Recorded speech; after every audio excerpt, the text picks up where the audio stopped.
Greetings, greetings, family. We are live. Welcome, welcome to another Sister Shanice show. And we are delighted to be in the house. We are delighted to be addressing you this evening. It's going to be another wonderful, fantastic, bombastic discussion. As you can see, we've got the professor in the house. We've got Dr. Abu in the house, and we're expecting a few more guests. I've already had a message to alert me of internet challenges, power challenges in South Africa, but we're certainly hoping that they will still be able to join us despite those challenges. So family, thank you all so much again for making the show today what we know is going to be another really exciting and interesting one. Let's just greet our guests in the house. Welcome, Professor. Professor Richard, how are you doing? Take yourself off mute. Let's hear you. I'm fine. Nice to meet you, colleagues. Thank you. Oh, we thank you for being with us. And yeah, whereabouts in the world are you speaking to us from, Professor Richard? I'm actually based in South Africa. I'm originally from Zimbabwe, but I'm now based in South Africa. Welcome from South Africa. And we've got Dr. Abu in the house. Rise up, Dr. Abu. Vudum family, Vudum to your sister Shanice and Professor Richards, and Vudum to our audience, Nice to meet you. Yeah, I'm originally from Africa, but I can't remember where the ship took me up from. We don't know. Yeah, I can see one of our sisters is trying to log on backstage, but clearly having some challenges. But, as soon as they join us, we will bring them in. So family in the house. I can see that our audience is coming through the door. We welcome you as we come. We want to big up Obia man. He was the first in the house tonight. Rise up, Obia man. He said, me make sure me mark my name. Yes, you did indeed. And we got Paul in the house saying greetings, watching from Nairobi. Welcome, all the way from Nairobi. We've got Sister Africology in the house, and she has said, one. She had big up Obia man. Yes, and a big shout out from Ghana. Rise up yourself, rise up, Sister Africology.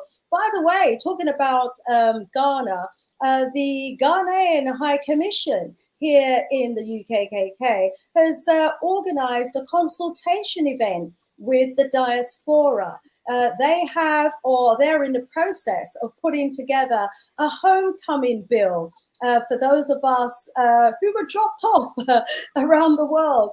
As Dr. Abu said, there are many of us that picked us up and dropped us off, but we don't know where the ship picked us up from.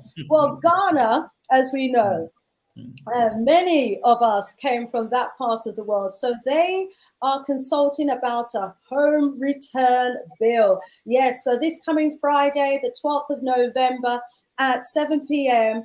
If you get the link, you can join the consultation event. And they want to facilitate our return home back to Ghana. And they're asking us as a diaspora to let them know, what processes they need to put in place in order for us to return home to Ghana. So we're really excited about that. Get your pens. Let me give you the name of the PR person at the UK Ghana High Commission, who you can get in touch with for the link. All right, his name is Dodzie, Dodzie, Numukuva, spelled Numekevor, and he's the head of public affairs and information at the Ghana High Commission. Just get in touch with him, let him know you're interested in the consultation event, okay? And do join in. All right. So, Dr. Abu, I mean, what would it take for Ghana to assist you to return to the mamaland? Akwaba.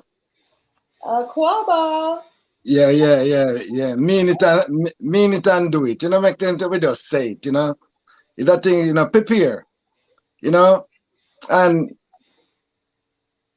we here in the diaspora, you know, we have to watch and see how Ghana treat its own domestic affair, its people them there.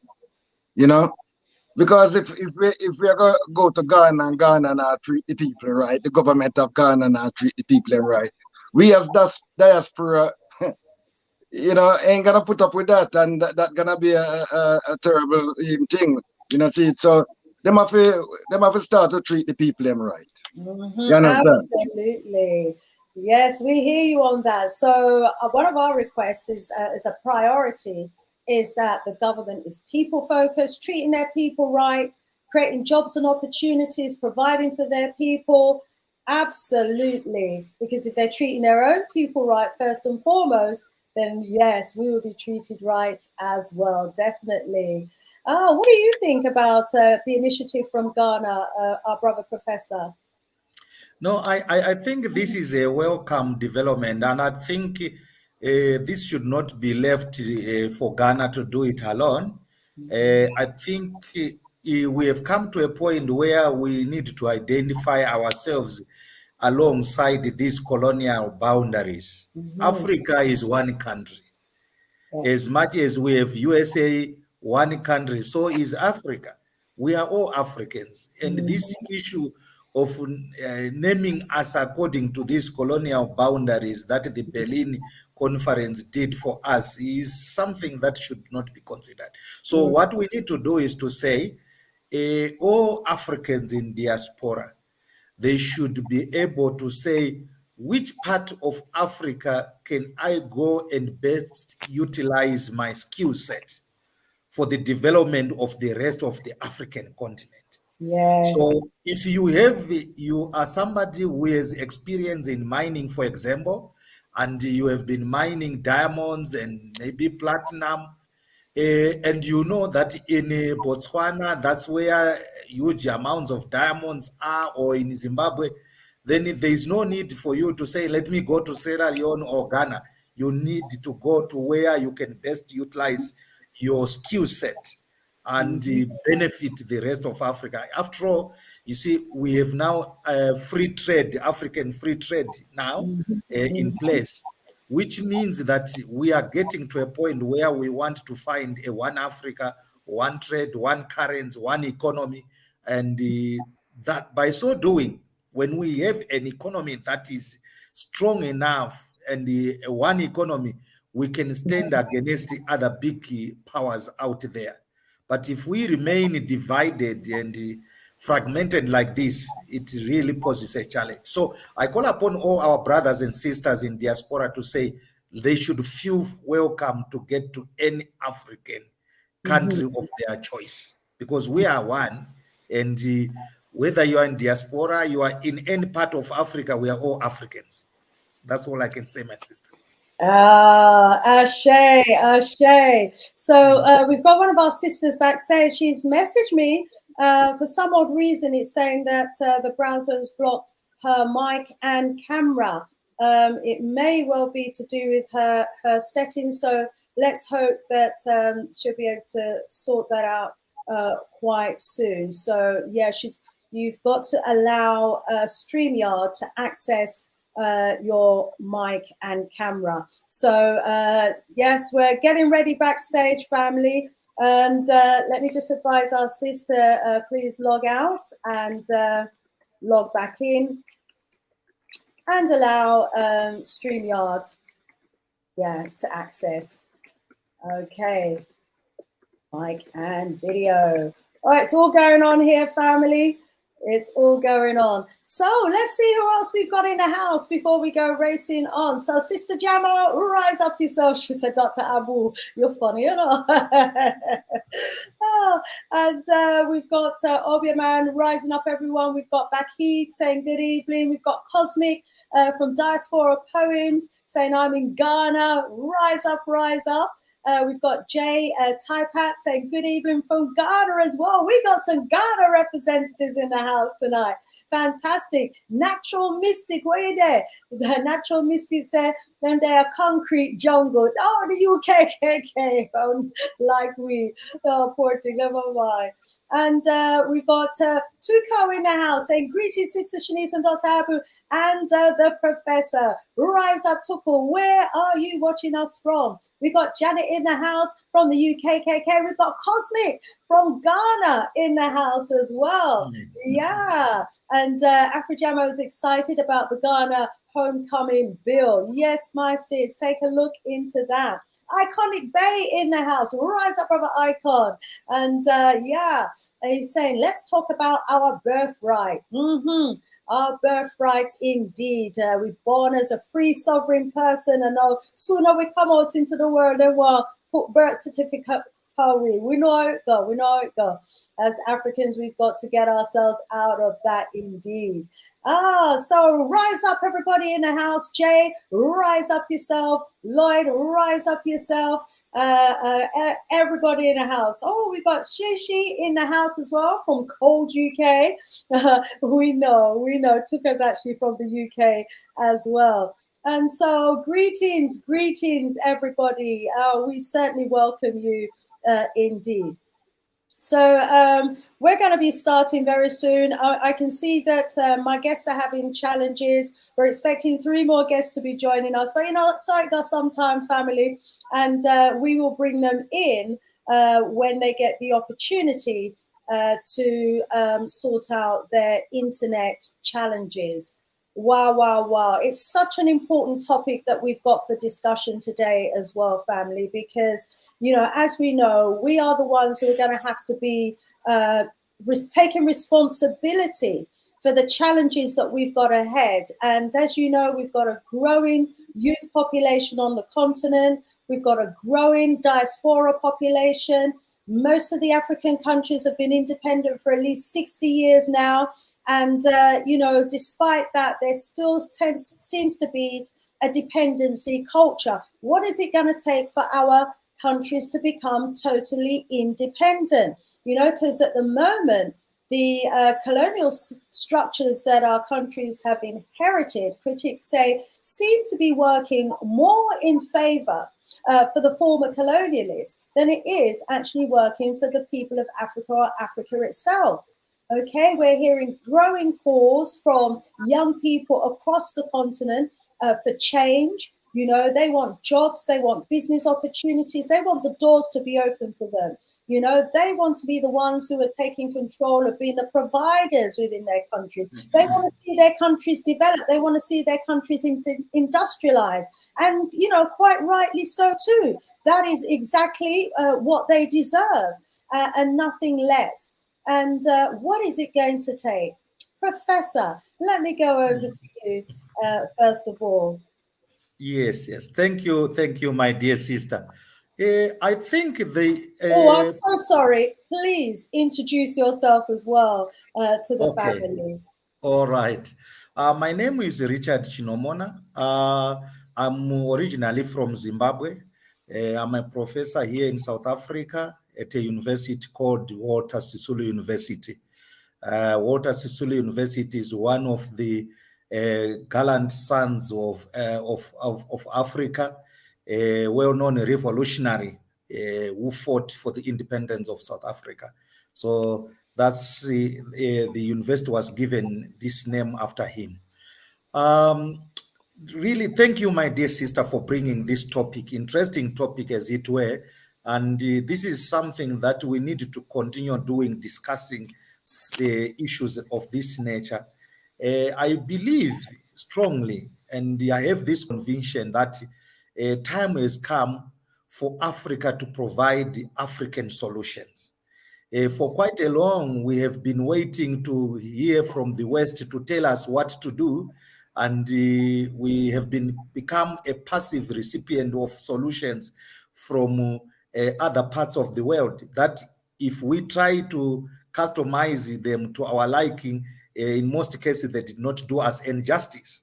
So I believe that Africans have, it is upon the Africans to decide their destiny and come up with homegrown solutions that attend to our situation in a sustainable manner. So you asked the question, what should we do for Africa to stand on its feet and be able to have its voice heard out there.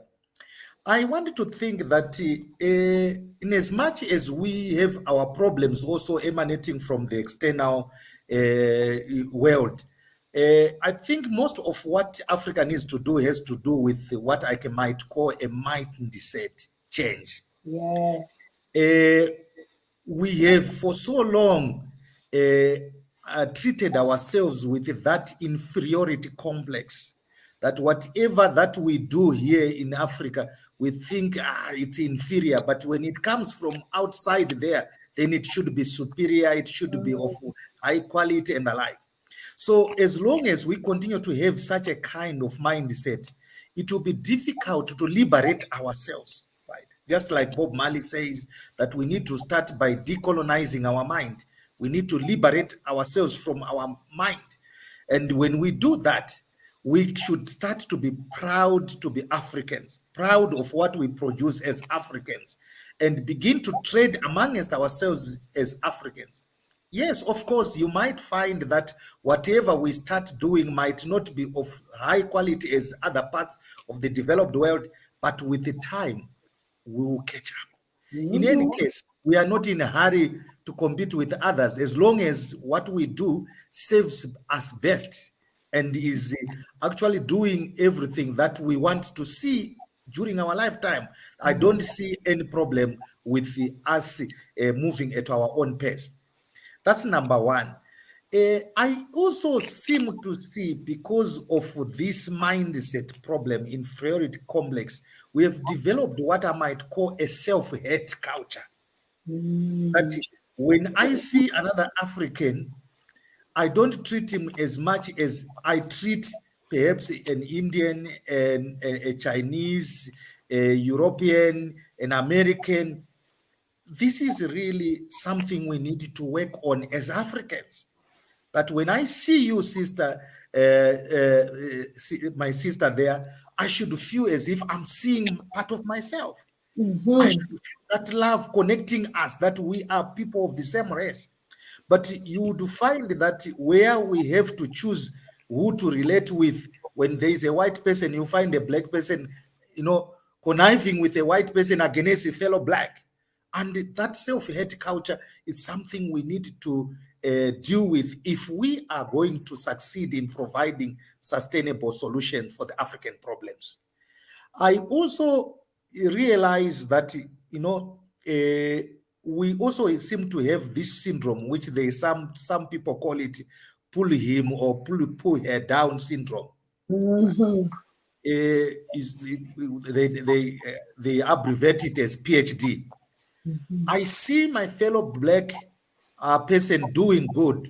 Instead of supporting him or her to succeed and excel for the common good of our race, we begin to become jealous and try to do something to destabilize everything or pull the person down. You see, if you live amongst the Chinese culture, a Chinese, when he leaves China and comes to Africa, the first place of call to stay is where there is a Chinese village. The same applies with Indians. When an Indian goes to another place, they will look at where other Indians are living and they form a community. They begin to support. You will not find an Indian leaving an Indian shop going to buy in a shop owned by a black person. Or later we'll find a Chinese leaving a shop owned by a Chinese going to buy a shop owned by an Indian or a black person. But ask a black person, they will actually leave all the shops owned by fellow blacks and go and buy a shop from an Indian, a Chinese, etc., etc. This is not to sound racist, but this is a fact of the matter. If we don't support one another, then there is no way we can grow this Africa and make it the continent we are all proud to live in. You see, other races, instead of saying pull him or her down, they actually look at this PhD as performance of higher distinction. How can we come together and perform better than other people elsewhere, right? The Jews, you ask them, why have they excelled wherever they are? They have this mentality that whenever it comes to promoting business, they have to promote each other first before anyone else. when money comes into the Jewish community, it can actually spend 2 months circulating amongst themselves before it goes elsewhere to other communities.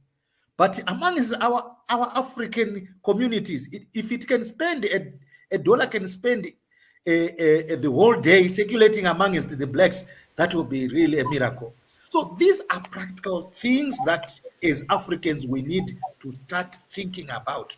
What should we do to change our mindset, to be proud Africans, be proud of our race, be confident that we are competent enough like any other race in the world, and we have the necessary skill set to develop our continent, ourselves, and live the best life that we would want. That's number one, mindset change. Number two, the issue of education system. Our education system is letting us down big time. Yes, I'm a professor at a university, but ask me, what am I teaching there? I'm teaching the knowledge system that was developed from the West. All I do is regurgitating what others have created and imparting those same skills from elsewhere in our own people. But we all know that Africa has its own knowledge base. Are we tapping into that knowledge base that our forefathers, grandfathers left for us? Can't we make the best out of the knowledge base that we all, indigenous knowledge base that we have?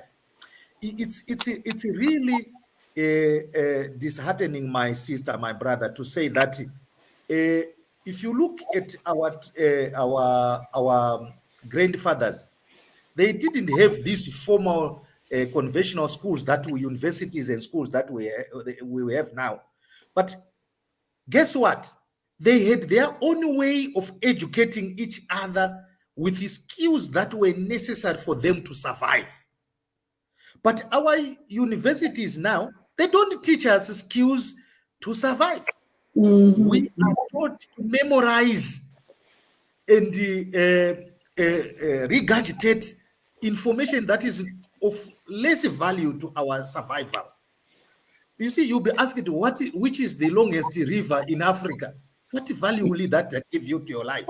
Yes. You are asked who is the first president in America, and you have to regurgitate and remember that for you to pass, right? So, traditionally, you would see in their rural homes, people would be taught how to make baskets.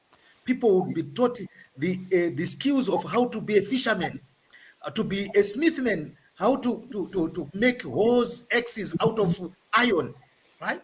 Those were practical skills that were meant to equip them with survival talents. But now, from our university, we impart skills that will make these boys and girls, men and women get degrees.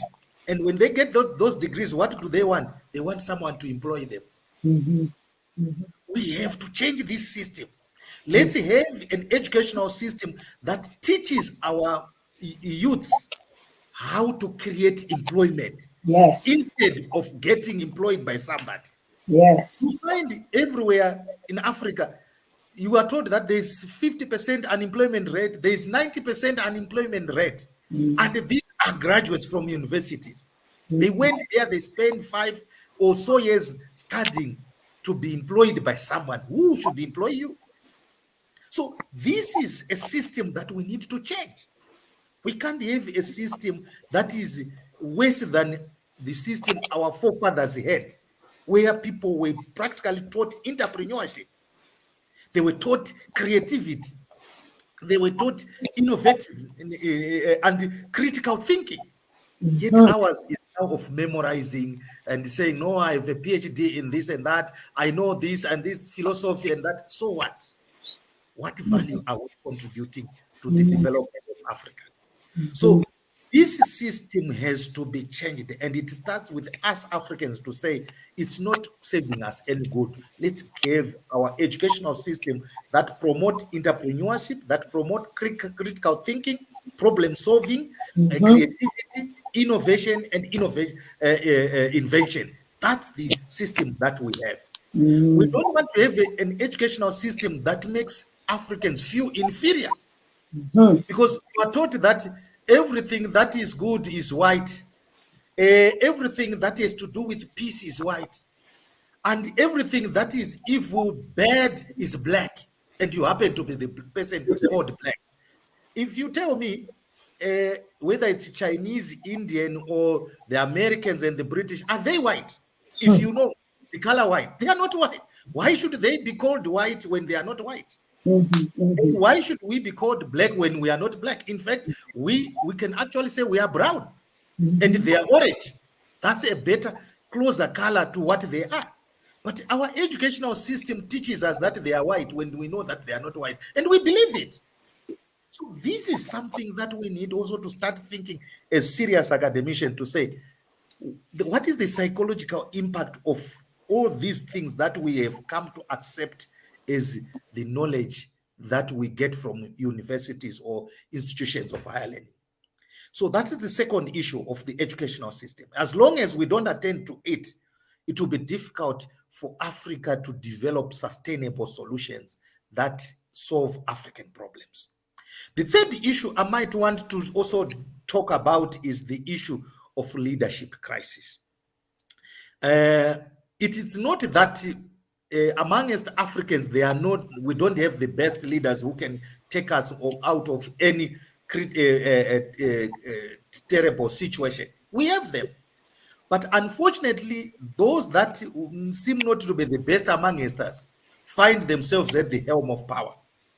And when they are there, what are they doing to promote development in their country? It is really mind, disturbing to think that many youths, thousands of them per year, die in the seas trying to cross to Italy, to cross to Europe. For what? Really, if you are a president of a country and you are proud that I'm a president of a country, and you see the youth population of your country, they are dying in thousands crossing, what do you think? How do you feel? So these are some of the practical things that our leaders should really seriously begin to think. And you find that many Chinese, Europeans are coming to Africa in numbers. Why? Because they know that Africa is a rich continent. They are coming here, starting industries, exploiting our resources, and coming and forming villages, towns of their own, when our own kith and kinds are running away from the continent. What has gone wrong with us as Africans? That's the question we have to ask ourselves, right? So our leaders should lead by example to say, let's create a conducive environment for our youths to develop and be imparted with the skills that are necessary for them to become entrepreneurs. And when they are entrepreneurs, are we putting enough resources to support them to develop business of their own? Ask yourself, how did the whites make it when they came here into Africa?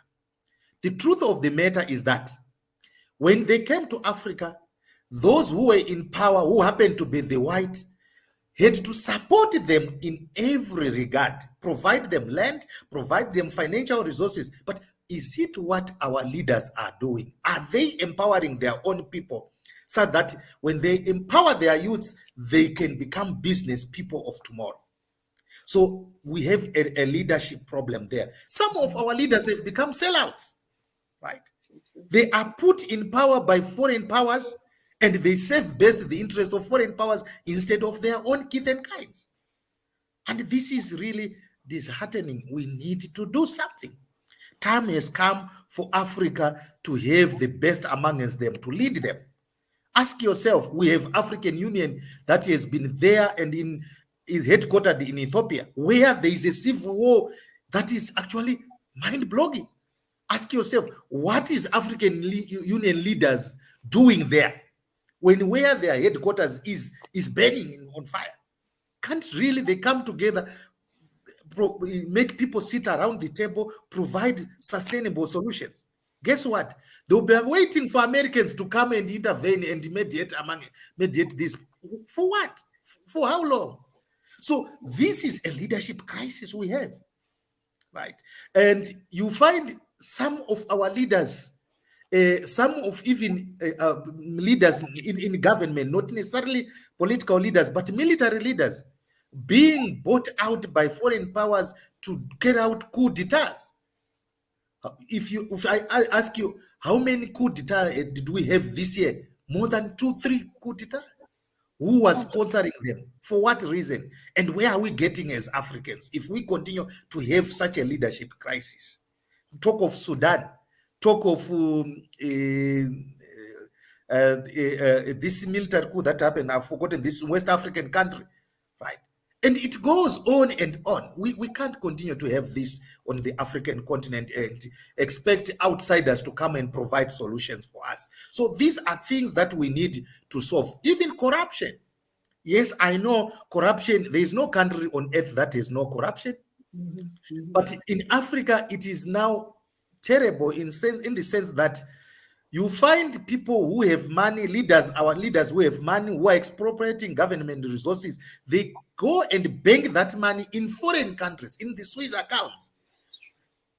If they were stealing that money, developing their own countries, then we cannot be complaining so much about the negative effect. Because you see, corruption becomes detrimental when the money that has been stolen is invested outside the economy. But if they use it to build industries within Africa and it starts employing more people, or they start manufacturing and exporting those products to generate much needed forex in many African countries, then we wouldn't be complaining so much. But the problem is they use that money outside the economy and developing other economies, and their people living in uttermost poverty. So that is a problem.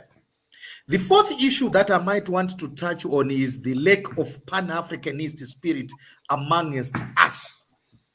You see, during the time of Kwame Nkrumah, you could see their generation. It was a generation that was so motivated and fired up with this Pan-Africanist spirit to say Africa should unite. Africans should stand together. But we don't see that in today's world. The youngsters, the youths of today, when you tell them that, hey, let's stand together as one people, as Africans, you find country after country now even preferring xenophobia over Pan-Africanism. They will tell you that I'm a Zimbabwean, I'm a South African, I'm not an African first, I'm a Zimbabwean, or I'm a South African first before an African. Guess what? We are beginning to fight one another, killing one another at a time when we are supposed to unite, become stronger, have one economy, one currency, so that we can also stand strong amongst other nations across the world. So it's a serious problem that we have. Somehow we need revolutionaries amongst us to rise. Like you see, I always follow Patrice Mulumba of, is it Kenya? You see, if we get many of such people rising amongst us and taking reins of power in African Union, then we'll be going somewhere. We certainly will be. Professor, we're going to come back to you. You have highlighted so many points that we need to elaborate on in our discussion today. We thank you so much, for those that opening presentation. You have, in my opinion, just hit the nail on the head so many times. Dr. Abu, please allow me to just welcome and greet our beautiful sister, Ya Ashantiwa, who has been having problems signing on. But my sis, you persevered. We are so delighted to have you in the house. Welcome, my sis. Well, let's just hear your voice. We'll go over to Dr. Abu and then we'll come back to you. Rise up, sis, Ya Ashantiwa. Oh, we're not hearing you. We can see you, but we're not hearing you. And it doesn't look as maybe. Can you turn up your audio? Maybe it's down. Please turn it right up. Whilst you're doing that, let me just go over to the comments and hear. Keep talking to our sister Ya. As soon as I hear you talking, I'll allow you to come in. Not hearing you yet. My gosh, my sis, they're trying not to let us hear you tonight. What a thing. And I can see that your microphone is not on mute. Oh, take yourself off mute now. Okay, unmute. Yes, unmute, my sis. You're on mute. Let me see. Can I unmute you here? No, I'm unable to mute you. Aha! Pan-African greetings. Hey! We got there. Pan-African greetings. We give thanks. We give thanks. All the time. One love, one love, one love. All the time. Thanks. Welcome, sister. Welcome. Give thanks, Prof. Perseverance. We're going to come back to you, Cece, Dr. Ya Ashantiwa. Beautiful. Yes, Dr. Abu. Wow, Professor has said a lot. I mean, Wow. do you share some or all of what he's saying? What are your thoughts and opinions, Doctor? Well, you know, Vudum to Empress Ashantiwa and Professor and yourself, Sister Shanice, and our family in the audience, you know. Yeah, I totally agree with what the brother is saying, you know, but I always say, Sister Shanice, you know, I am recovering from white privilege addiction. All of us, all of the tests, the exam we take, is white people we please hire. You understand? You know, for us, to us on this platform right now, I would say that we are passing our African tests. You understand? You know, you have to reverse certain things, you know, because we can't in a state of denial. If you're in certain position, you can't even deny that the Jews them have a Holocaust. If you don't mind, that's a kill. You understand? But we, you know, and I can't blame the people here. I have to blame those that lead the people. You understand? You know, we know that the man have a drinking problem, and we still give him the bus to drive. And then when he crash the bus, we are complete. Eh? This is the problem that we are having. You know, these things set up all the tools that we are using to liberate ourselves. The majority of them is where the conqueror give way. We never throw away his tool, you know. Like where Bookman Duty and them say, Nate, throw away the image of the oppressor. You know, we are sitting here talking about repatriation and all, but we're not preparing. You know, we hear what Ghana is doing, but to me, that's commercial happiness. We have to come out of the commercial happiness and bring real happiness to our people. Truthful, when you can see things in the Constitution to make even the people in the country, because we are talking about a place, we're talking about independent. I don't want to go back to Africa that is independent. I want to go back to Africa that is restored. You understand? Because Africa that is independent, you know, it does sometimes end up with all a French bumper and a British bonnet. You understand? It doesn't work, blood. You know, we got to be real with ourselves. You understand? I know that we have been, you know, we have to start to prepare here and there, get our people in proper counseling, you know, help them, because the mosque and the church now help them, because these places have our people depending on.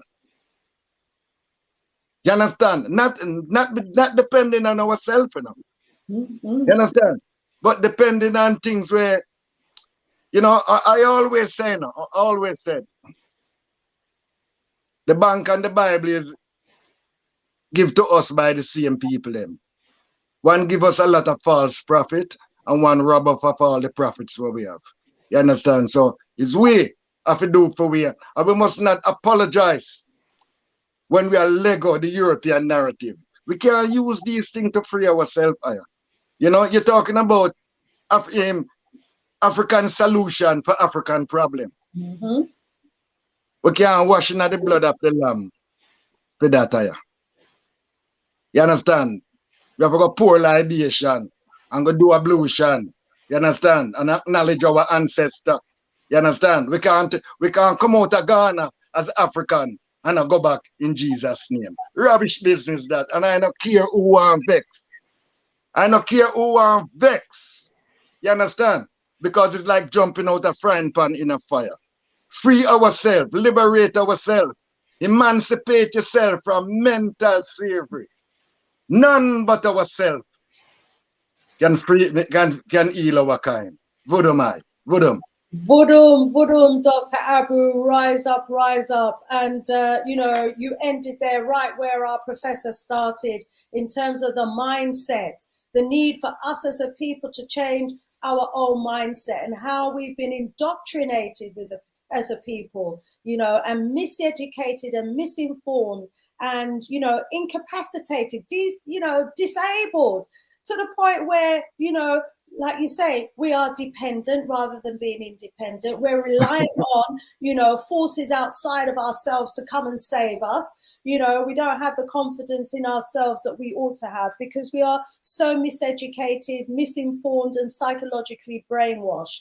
A huge amount of work to be done in that area, indeed. And in terms of repair, a lot of repair needs to be done as well. The process of repair, something that definitely needs to be put in place. And people are at different points of the journey as well in terms of their repair. Let's take a quick look in the chat. Let's bring in some of our people in the audience, and then we're going to go over to our beautiful Dr. Ya Ashantewa. So Raw Reality is saying, like that saying, Dr. Abu, one give us profits and the other rob us of our profits.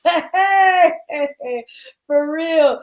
Rooney saying, Baba Abu, everybody are rising up into the chat. Cosmic is saying, we'll be fine. It will take a long time. Remember the dinosaurs? I bet the mice living among them never thought the day would come when they would dominate the planet and the dinosaurs seem so powerful. For real, Cosmic, and I'm sure, back in the days when our people were living in that treacherous life as enslaved Africans, they never thought they'd see the day when their children would be born free. Well, here we are born free today because of our ancestors, because of their bravery, their courage, and because they decided that they were going to stand up to the oppressors and fight so that we, their future, could have a better life. And we have to do the same for the generation coming behind us. Rise up, knowledge is power, saying, we are proud of you, Abu. Keep up the good road. Keep on the good road to life. Budum. And Ubuntu is saying, rise up, warrior queen, Shanice, and my modern day hero, Dr. Abu Ratata, and to esteemed panel. Budum, rise up. Professor getting rise up, saying you've not hit the nail on the head, hit the bullseye tonight. Professor, you hit the bullseye. Knowledge is power, saying one of the biggest crises we have is that we have created money.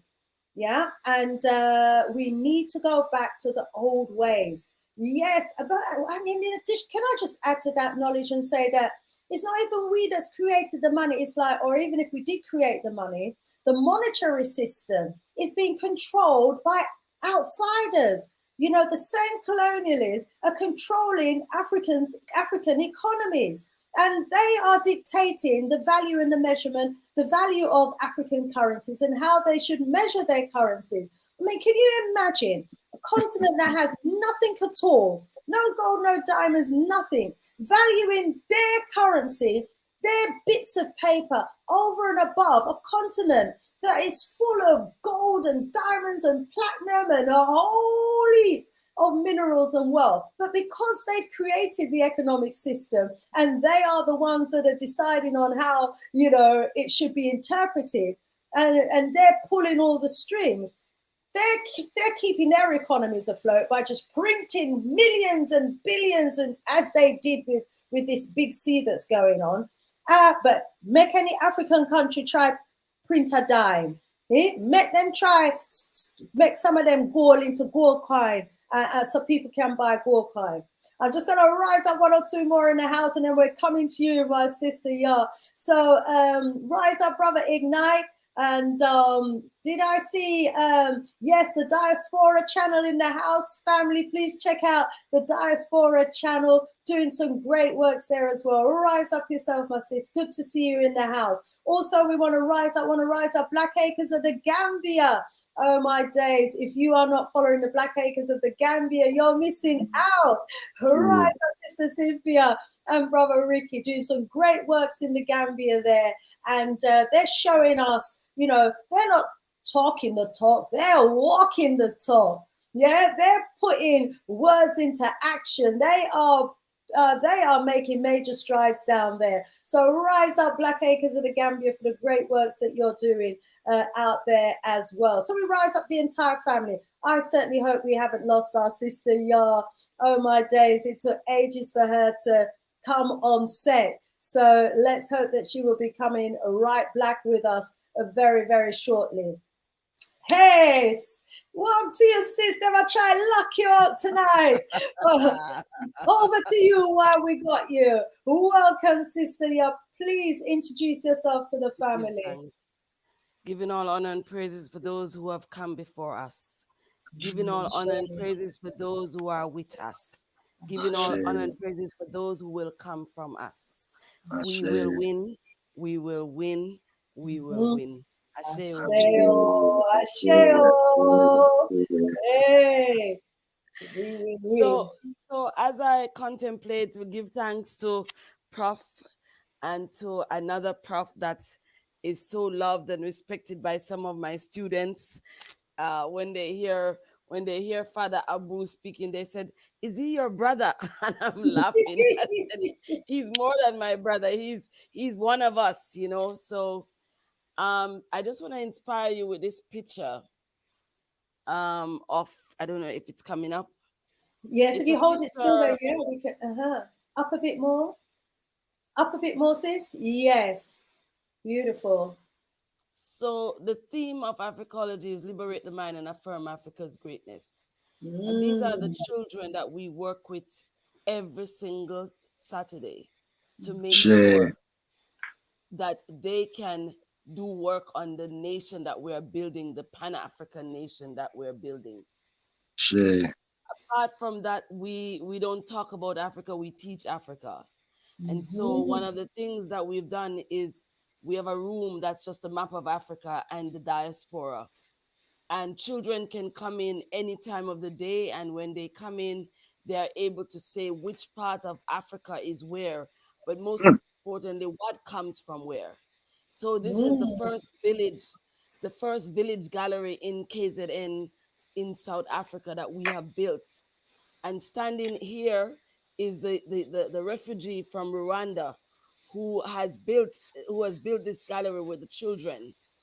And the premier of the province is standing here. And the Nkosi, the chief of the land that was given to us, he's standing on the far corner here. So these are just an idea of what we're talking about when we talk about solutions. Because children in South Africa, they know the word Africa, but they have no mental place of what it looks like, who could be there, you know. So when they come in on a Saturday, we say, can the children of Africa go to Zimbabwe? And when they go to Zimbabwe, they're able to take something up and show me, this is the Mbira. Because we wanted to change their idea that Africa is not something that's out there. Africa is right here, so they can walk in it. They can walk around it. So that's just a snippet of what I'm about to begin with. First of all, let me give thanks for Sis Shanice, your program, when I sent out to people that I was going to be on your program, my family in London, in Birmingham, were like, oh, we know this sister. But as you hear, I am Yah Ashantiwa Ngidi. I am the director of the Institute of Africology. Africology is a total study of Africa for Africans, about Africa, for Africa. And it's a total study. We're leaving nothing out. And then, so 28 years ago in Soweto, I relinquished my position in one of the international organizations and made South Africa the country of my soul. And I made the decision, one, based on the fact that, when I got here to this country, everybody thought I was South African. So that was easy. Also because of my stature, but it was just considered that these are some of the children who were coming back in the 90s from exile. and they thought we were part of the ANC, you know, those who don't speak English, but they were born in exile, which it is the truth. So in 1999, we started the study of the Institute of Africology as an African study. And then we went further in 2002 and we said, no, we just don't want people to be curious about Africa. Other people have been too curious. We want to be scientific about who we are. And so Africology, the terminology and the epistemology came from Professor Dani Nabuderi of Uganda. And he took a few of us in the room and he tried to make us understand the rationale. And this is how I will start with the rationale of what Africology is, because we have created a solution. So Dr. Nabuderi reminds us that African scholars must pursue knowledge production that can renovate African culture, defend the African people's dignity and civilizational achievements, and contribute afresh to a new global agenda that can push us out of the crisis of modernity as promoted by the so-called European Enlightenment.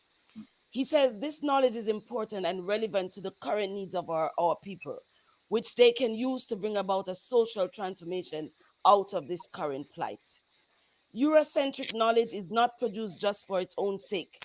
Its purpose throughout the ages has been to enable them to know the natives in order to take control of their territories, including human and material resources for their benefit. And such control of knowledge was used to exploit the non-European people, colonize them both mentally and geostrategically, Africa and her diaspora, as well as subordinate the rest of the world to their designs and interests. So you can understand that we know as an institute what the issue is. We are being given somebody else's knowledge structure that we have to undo. And so the Institute of Africology was set up as a response to the following challenges: the prevailing miseducation about Africa and her history, the decline in appreciation for an understanding of traditional values, rituals, and symbolisms, the African indigenous knowledge system. The popularization of terms such as Pan-Africanism, Ubuntu, has not been followed up by appropriate definitions and practical values. To develop a study in the international world which highlights teaching and help us to network internationally based on an African-centered perspective. The purpose of Africology is to unify all Africans at home and in the diaspora under one banner, Africanness, to educate the Africans of their rich history beyond the days of slavery and apartheid so that they may know the worth of their true existence, to focus on making the Africans self-reliant and self-sufficient people, to focus on removing the mental shackle that keep us from reaching our full potential, and to assist in the empowerment of the African man, woman, and child back to their rightful divine state. Our objectives at this present time is to encourage studies, research, and fact-finding by Africans for Africans, to ensure that African-centered research results in practical solutions to challenges facing African communities, to educate and empower disadvantaged communities with a specific focus on children and youth, to make African-specific information and resources readily available. And Africology can be used as an occasion for beginning the journey of African psychological, social, cultural, as well as political liberation. Africology can also be used as a mobilization statement and the basis for articulating an African agenda for knowledge production that is not just relevant to African conditions, but also sets an agenda for the reclaiming of African originality of knowledge and wisdom, which set the rest of the human society on the road to civilization. Key to the legacy of these great teachers like Professor Nabuderi, our philosophical approach to Africology is Africology and African heritage, the central role of African languages, Africology as a universal emancipator, creating an Africology Institute to provide an African-centered system of education, incorporating a practical approach to indigenous knowledge. That, fellow panelists, just gives you an idea of what we're really trying to do, dealing with the rationale and the benefits for Africology. And so one of the things that we have done is everything that we do in the last 1,000 years. We all know we have just been bombarded. We have been invaded. We have been brainwashed. We have religionized. We have been there's when you're finished with all of the hitting, we have become stunned and numb. And so our reaction to our worldliness as African is one of survival, shame, fear, guilt, and all of these languages become our persona. And Africology is now saying we need to deal with the mentalness, what's going on with our mentality as a people, because a traumatized people need healing, and Yeah. hurt people. And we have been hurt so much that the only way we know how to survive is to hurt somebody else, because we have learned from the oppressor that violence is powerful. We have learned from the oppressor that stealing and closing yourself off is powerful. We have learned very bad habits from these rascals that we are following these days. And so what we came up with, and what we're doing, at Africology, we have a No Africa program. You cannot even begin to start in any program at Africology until you find your agency. You need to tell us what it is that you are here to come to liberate. If it's going to be education, let us see how you're going to practicalize it. If it's going to be medicine, let's see how you're going to use it. If it's going to be information, so find your agency and make sure you're committed to do it well, because we have 1,000 years of pushback, and we can't be dilly-dallying and, we hipping and we're hopping, we're going to try this, we're going to try that. The nation cannot wait on the dilly-dallying. And so it's important that as Africans, we say, when you come to Africology, find your Nia. Once you find your Nia, go and do the work, because that is what we need people to find, so that we can hasten the work of the liberation. And one of the things that we're very clear about is that we want all the children. So we're not spending time with too much over 50s. We're going straight. We want the root, from roots to shoots. And so when we adopted, one of the things we adopted for all the youth is the Nguza Saba principle. And we felt that Baba Maulana Karenga did an amazing job when he brought Kwanzaa to the people, the Africans living in the United States. And what we got out of that is that with this Nguza Saba, it tells us that we need a common principle as Africans, our Pan-African principle. It must be inviting. The common principle must be enabling. Some of us who are Pan-Africanists and we have the knowledge and whatever, we try to lord it over others, but it's not going to work, because Google is there. People can study for themselves. What people are asking for is the practical approach. How do we go through the principles of Nguza Saba? Umoja, to strive and maintain unity in the family, community, and nation. Kujichakulia, to define ourselves, name ourselves, create for ourselves, and speak for ourselves. Ujima, to build and maintain our community together and make our brother and sisters' problems our own problems and to solve them together. Ujama, to build and maintain our own shops, stores, and our businesses and to profit from them together. Nia, to make our collective vocation the building and developing of our community in order to restore our people to their traditional greatness. Kuumba, to do always as much as we can in the way we can in order to leave our communities more beautiful and beneficial than we inherited. My favorite one is Imani, to believe with all our heart in our people, our parents, our teachers, our leaders, and the righteousness of our struggle. And that is what we remind people. This that you're doing today, Sister Shanice, is a righteous work. And our work is divine because we are dealing with the spiritual warfare of our people. Mm. It's not what we pray for. As Baba Credo Muta, the great Sanusi, reminds us, Baba Credo Muta says, hope is a star that no dark cloud can dim. And if we keep that star in our hearts, we shall yet survive. Change is not what we're praying for or wishing for. Change is what we're working for. every day, grinding the rock to shape our people so that we can understand our pricelessness, because no one can pay us for this job that we are doing.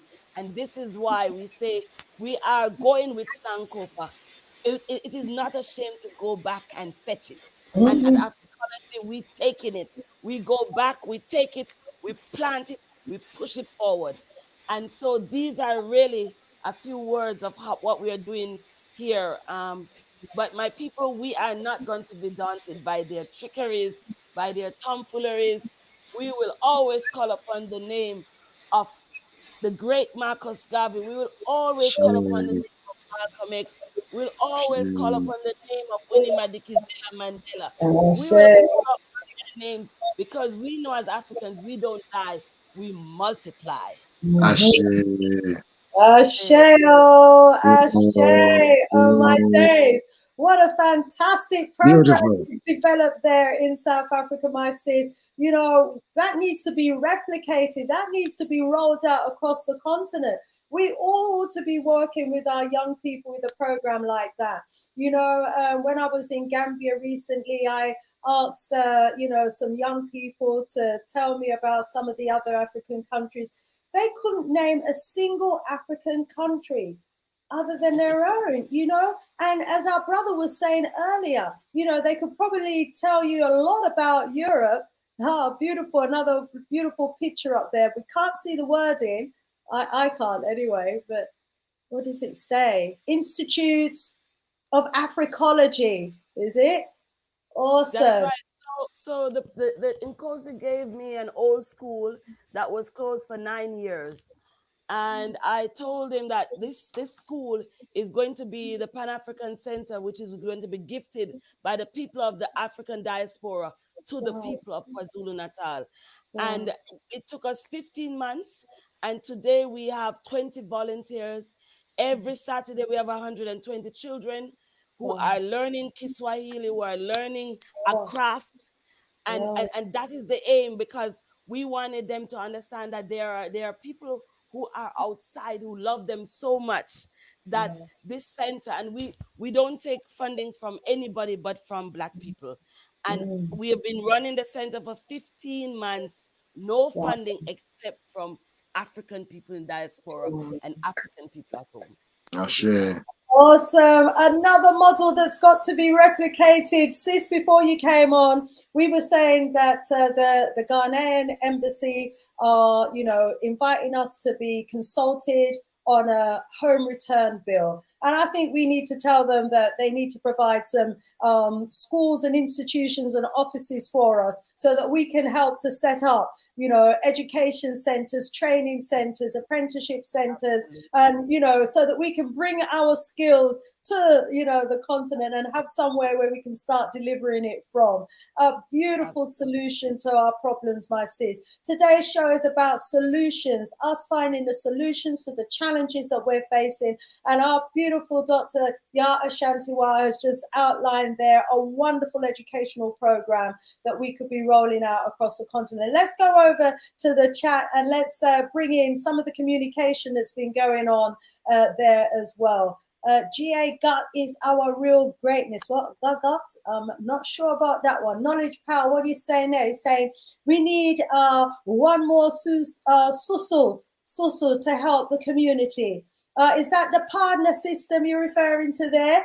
Yeah, to gain more economic power quick, with an easy way, quick and easy. Absolutely agree. I tell you, you see, when I was young, and a beer partner me used to throw, and that helped buy all of me something them when I get my place when I was young. Yes, for real, we need to bring that back. And enough fire you're getting as well from those in the chat. Rise up, sister Afrijama, just I said fire for what you say. Raw reality, I said what? That shows why we need to re-educate our children. Absolutely, it's critical. You know, we are damaging our children with the education that they get. I mean, let's remember that we as Africans, yeah, we came from flourishing civilizations. We had cities, we had kingdoms, we had empires before the invasions of the Europeans, before, you know, we fell for their trickery, before they managed to subdue us with their religions. You know, we were the ones who were in control of the land, in control of the wealth. Our leaders were there for the people, you know, prior to those invasions, you know, and now here we are, the people who learned at the feet of our ancestors, now supposedly our masters, who only learned a fraction of what we knew. You know, even today, they're trying to understand, you know, from our monuments and from their discoveries and their archaeologies, the great knowledge that our ancestors had. I mean, we are just knowledgeable. If we knew how much we could know, it would blow our minds. Yeah, we are just operating at a fraction of ourselves. A Eurocentric education, you know, has no place whatsoever in any African school. It cannot draw out our talent. It cannot draw out our greatness. When in fact, it wasn't designed to do that. It was designed to do exactly what it's doing, filling our heads with total nonsense so that we can continue this dependency culture. So, you know, let's go back to the chat and find out what going on in Yasa. Superback, what you say? Superback is saying, the professor has accurately identified our problem. That is the first step to dealing with the problem. The next step is to start to put his philosophy into practice. Yes, Superback, and I'll show you here from Dr. Aya Ashanti, you know, practical steps, because one of the things our professor was saying was talking about was our mindset and the miseducation and the need for us to take back control of education and provide an education that is fit for purpose, an education that makes people aware of the wealth that they have within their environment and how to utilize that wealth, how to mine it, how to process it, how to turn it into finished goods. You know, that's the education that our people need. They don't need to know how long the river of Mississippi is or what the names of the kings and queens of England were, even though half of them weren't even Europeans, but that's another story for another day. You know, we don't need that nonsense. What we need to know, you know, is this land and this community where I am. What are the minerals that are here? What is the minerals for? How do I mine it? How do I process it? How can I turn it into useful finished products? You know, what are the skills and the talents that I have that have been handed down to me in my DNA? You know, back in the days, you know, my spiritual side tells me that every family had their skills, every family had their what they were naturally gifted with, you know, and you know that family is the family, you know, that's gifted with sculpturing, that one's gifted with construction, that family they're a family of stonemasons, that family they're the expert at miners. You know, we knew what our skills were. We inherited those skills from our fathers and our forefathers. And now we're abandoning all of those skills and all of that knowledge that was handed down over thousands and thousands of years, you know, for a new system, a so-called modern democratic system, which is crumbling, that doesn't even work.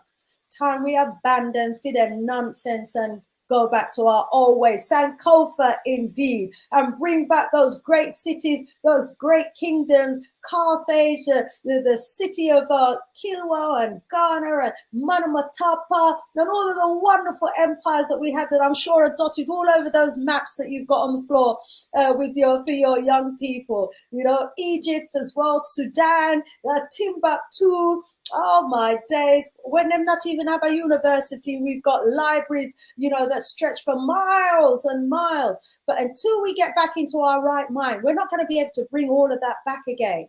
You know, I'm looking into the megalithic structures at the moment that we've got all over the world. Our ancestors, everywhere they went, you know, they built these huge megalithic structures. To today, Europeans don't know what they were building those megalithic structures for.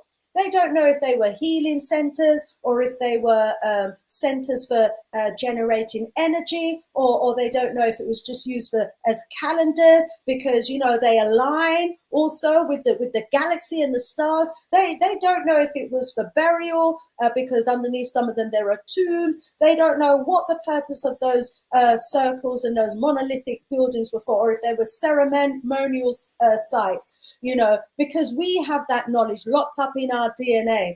And so there's so much that we need to do as a people. There really, really is. We have to get back into our right mind. Rurality, what you're saying, that is correct. Target the children because the adults are too far gone. Train the children properly and they will train the next generation and the next. Ashe, ashe, ashe. Orbeaman said at Superbank, my thoughts could be condensed. Let us hope that Prof at least leave his students with a curious mind, willing to learn Einstein relativity, but also accept Prof. Oyiboye's Gagot. I need to know about this Gagot. I'm not even pronouncing it right, but I've not come across that before. Maybe Prof or someone can enlighten me as we go. Let's go back in just a moment after I remind you to please give us a thumbs up and a like so that more people can get to watch the show. Professor, wow, let's go back to Professor Richard Chenimonia. Please take yourself off mute. Wow, a lot has been said since the last time you spoke, Robert Professor. Let's hear from you today, and let's also hear about your creation as well. Yes, yes. Right. Thank you, my sister. Thank you so much. And one thing I would want to say before I also talk about the practical solution I started working on as a sustainable solution to an African problem is the issue that we all have to know that we are in a battlefield. And in this battle, we have to unite and fight to win. We can claim that we are independent, but the truth of the matter is that we are not yet fully independent, because economically we still rely on the systems that were designed by other people, the Europeans, the whites. They designed these systems not to benefit Africans, but to benefit them. So as long as we continue to use their systems, they will always want to exploit us. So you would find that we are living in a world where we are under neo-colonialism in another form. There is imperialism going on in another form, sophisticated, even worse off than what it was in the 1890s, 17, this and that. So now we are in a world where we are having a digital economy. We are having a knowledge economy.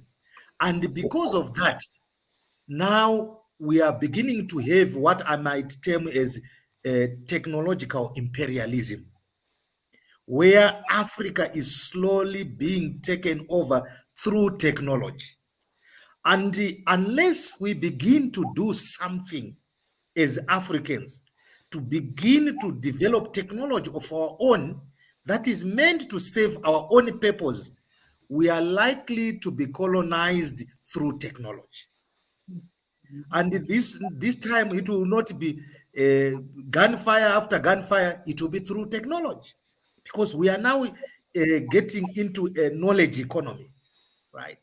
A digital economy, that if we don't start doing something and define our space and begin to control our own space, we'll find it being controlled by others and we become passive consumers of other people's technology and products.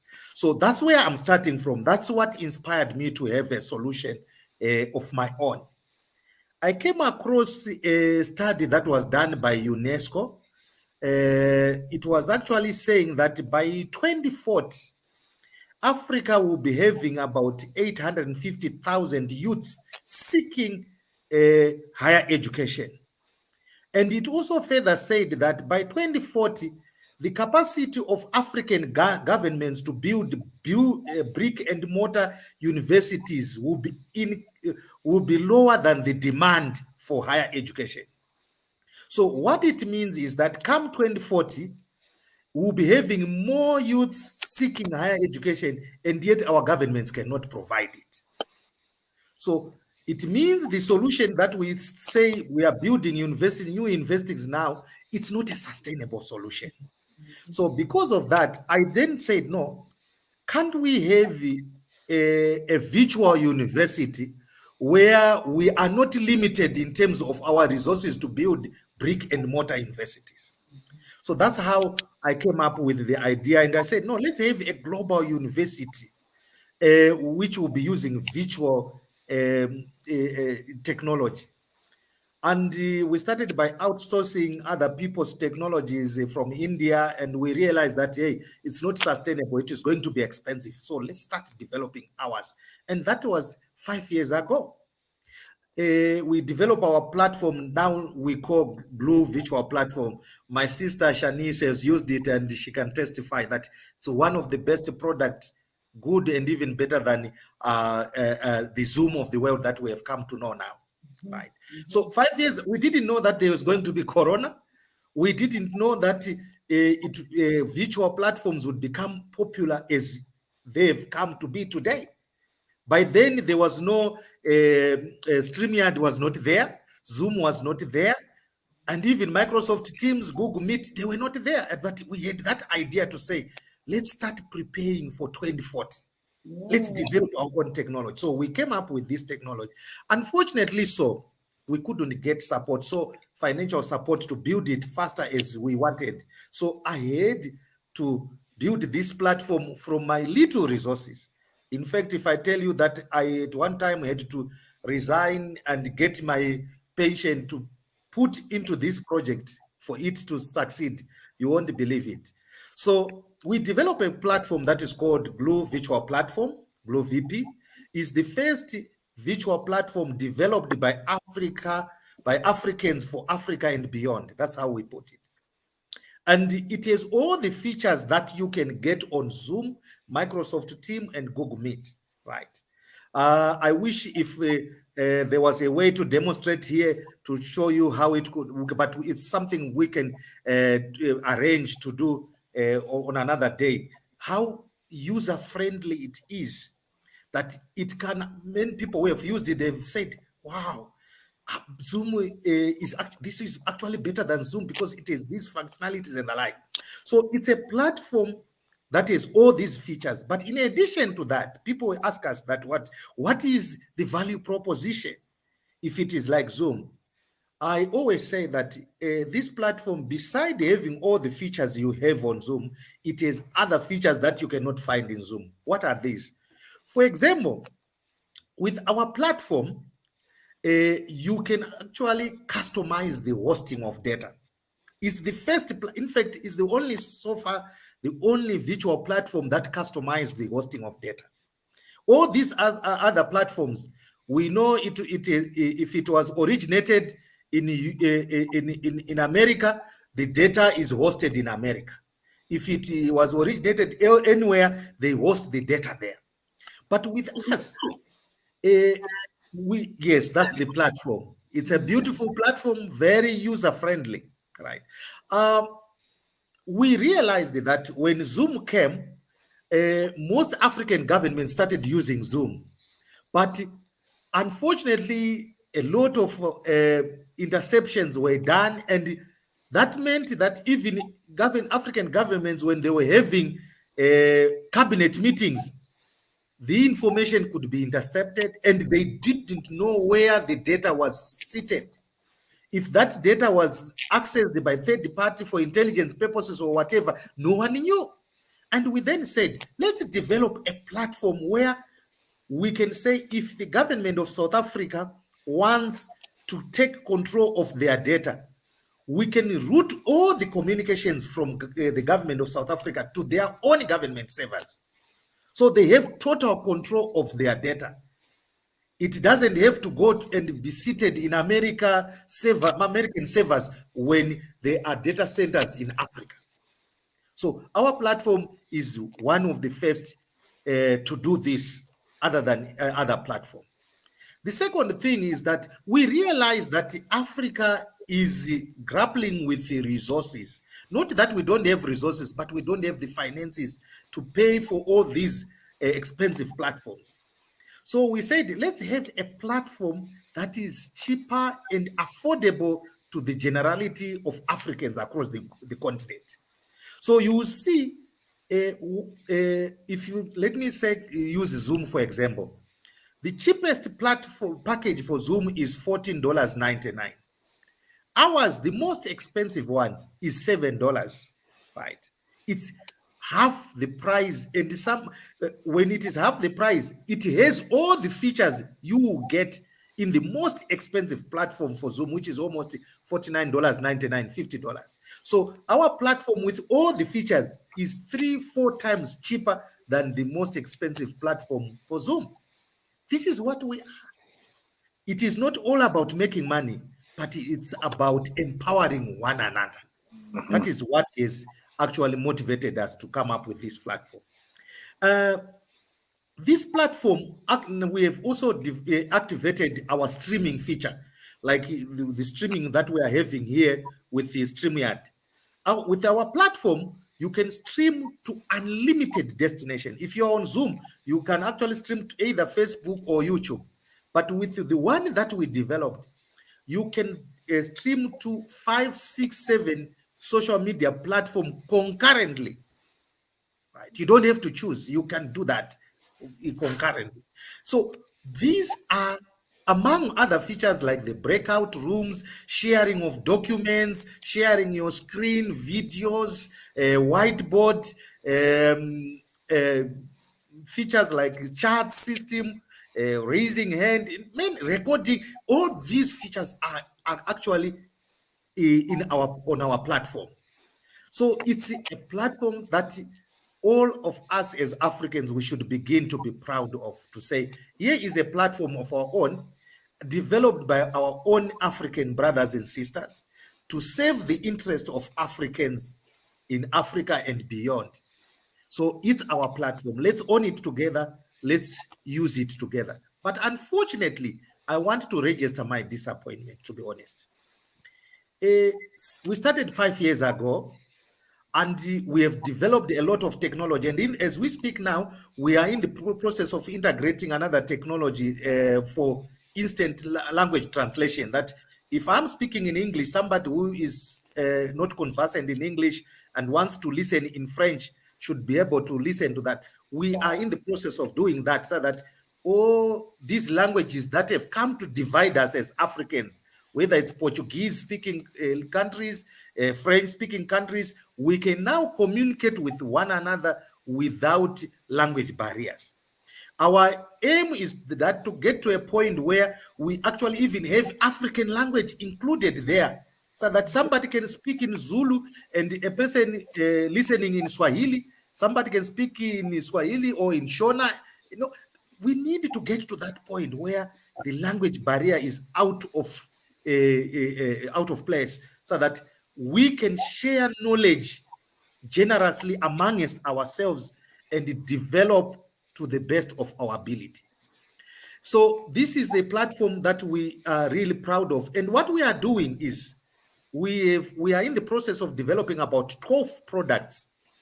And these 12 products is to say, we are saying Africa have enough talent. It has the skills to provide sustainable solutions to African problems. So we are replacing every communication and collaboration technology coming outside Africa. So this Zoom of Africa is our premium product. We have just finished our Glue Learner Management System. We are launching it before end of the month. Next month, we will be launching our own WhatsApp version, which we call Glue Chat. Next year, January, we are launching our own unique Facebook platform we call Gluecast. We are also going to have a Glue Tune, which is our YouTube version. All these platforms, that the Instagram, name it, that the Twitters of the world that we use from other countries, we are developing our own African-made platforms. The issue is to say Africa has talent. And time has come that we should be proud of the talents we have in Africa and in diaspora to say, let's do it as Africans and let's customize these products to our liking to provide sustainable solutions. So we are calling upon all Africans in diaspora and in Africa to say, come and invest in African-driven solutions, so that it's no longer an issue of having an investor from USA to come and buy 50, 60% of this of stake. We want to make these shares as cheap as possible so that all Africans can proudly buy a stake out of it. It's a form of empowerment. Let's empower one another and build this technology that will take us to another level of excellence. Digital economy has come to stay with us. The knowledge economy has come to stay with us. We can't run away from it. So on that note, I would want to say this is our solution to Africa. We are providing a solution that is technologically driven because we believe that the future lies in the technology economy. Thank you, my sister. Thank you so much. And wow, rise yourself up. What awesome words. You know, when we talk about the skills and the talent that we have in our community, here is an example of that. We need everyone in the chat, everyone who's watching this video to please sign up for your own personal Glue VP account. I'm already a subscriber. I've got my Glue account. I've used it already for a meeting that I had, and it works perfectly, no hiccups or anything. So I can highly recommend it. And for other meetings where I'd normally use Zoom, I'm going to be using my Glue VP account. And I am so excited about the platform that you're going to be coming up with that will facilitate online learning, you know. Something we're talking about at the moment, the need for us to, you know, put our learning materials online and make it more accessible to schools around the world. We need a Pan-African learning hub, you know, a Pan-African learning center, a learning library, a virtual one, where we can all upload all of our presentations, our materials, our information, and we can share it and deliver it as training to our people so that we can create a curriculum out of all of the resources, you know, that could be on this virtual online platform, but we don't want to put it on their platform. So, my brother, you're doing some awesome works out there, and enough claps, enough thumbs up from our family in the chat as well. And Just Talk is saying, nice Africa, make its own and make it better. Yes, indeed. Enough big up in the chat, Professor. Wow. Dr. Abu, what you have to say about what Professor going with? Then that's you talk about solution to our problem. That's part of the solution. You know, we have to invest in it now. Right. You know, support it and invest in it. You know, it's as simple as that. You know, just like what the sister are doing in South Africa. You know, sisters, and you know, these are the things them, you know, if you know, so well, these done by us, create by us. You understand? We never sit down and wait for a miracle. Because we are the miracle. You understand? You know, these are the things them that we have to stop, take, you know, because my brethren, what you do is not positive, it's progressive. Thank you. You know? Thank you. And the problem we have a lot of positive African, but not a lot of progressive African. Because they run with the European narrative, and all they do, they pose. You understand? And they talk these things, but no action. So that is wonderful, my brethren. And that is showing that we are passing our African tests. Indeed. You understand? You know? Yes. Because a lot of them now would take that skill and want to go to Nassau and Paris and want a flat in Bayswater and want you understand what I'm saying? Yes. So this is what we have to commend you, my brother, because these are the things prevent our young people from taking the boat through the back way. Yeah, yeah, You yes. understand? Yes, I understand. Thanks, my brother. Thanks. I see somebody is asking the link to our platform. It's www.gluevp.com. Yes, I see it's displaying there. So you go there, signing up, registering to have an account, and even starting streaming or starting your meeting. It will not take you more than 3 minutes. You should be done. Yes. And also, I wanted to say, my sister, sorry, allow me to say this from the bottom of my heart. I really feel disheartened by our African governments. You would find that here is a platform that is working equally good like Zoom, Teams, Google Meet. But instead of them supporting a good project like that to say this is an African-made product, which is actually even 3 times cheaper than the Zoom they use. They are more comfortable in using a product that is from outside Africa than promoting one of their own. It's really disheartening. And you try to convince them, you present, and they all accept that, hey, this is a very good product. But when it comes to paying for it, they would want to use it free of charge, but rather pay 3-4 times another product from outside Africa. This is why I started by the issue of mindset change. It's an issue that if we don't liberate ourselves and have that mindset change, it is going to be difficult for us to appreciate the African grown solutions. This is why you find in Ethiopia now it's burning, there is a civil war. Our African leaders who are headquartered in Ethiopia, they are waiting for Americans, they are waiting for the Europeans to come and bring them around the table and provide a solution. We need a mindset change. That's We what do indeed. We need a mindset change indeed. Interesting comment from Linda here, who's saying Pan-Africanism are living back in the days, talking about our ancestors will guide us, lot of love. We're in the 21st century. These nations are well on beyond Africa's imagination. You're all talking about uniting. But where did the ideas for these weaponry come from?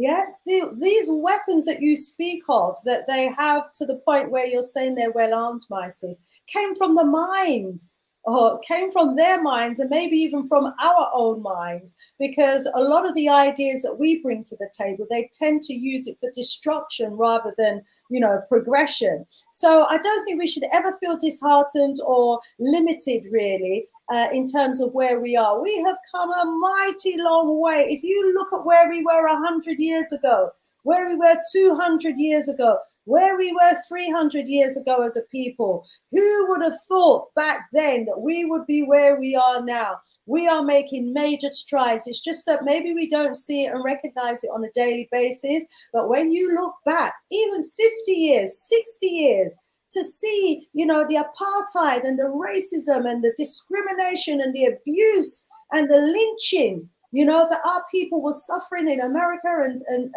in South Africa and the likes, and in Zimbabwe, who would have thought back then that we would be where we are now? So imagine if we continue to make the progress like our professor on his own, with his own sacrifice and finances he's making. Just imagine when we do unite and we do, all pick up on the idea of buying a share in his company. My brother, get the share certificates ready. I'm ready to buy my share in your company. And, I see a couple of people in the chat are saying they're going to be signing up before the night is out.